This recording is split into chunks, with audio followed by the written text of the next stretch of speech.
እግዚአብሔርን ስትታዘዝ ሁሌ ስኬት ይሆናል? ነው።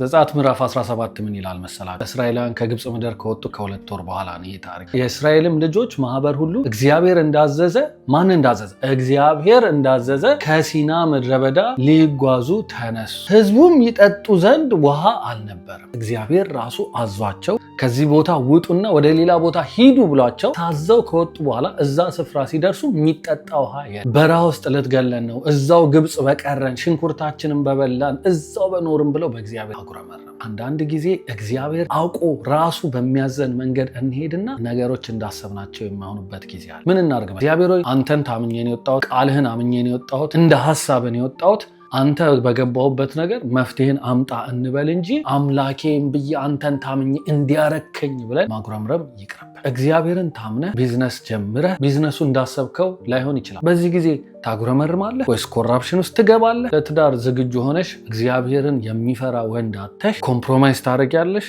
ወይስ እግዚአብሔርን ታምነሽ ትጠብቂያለሽ? እግዚአብሔር ቴስት እያደረገ ሊሆን ይችላል።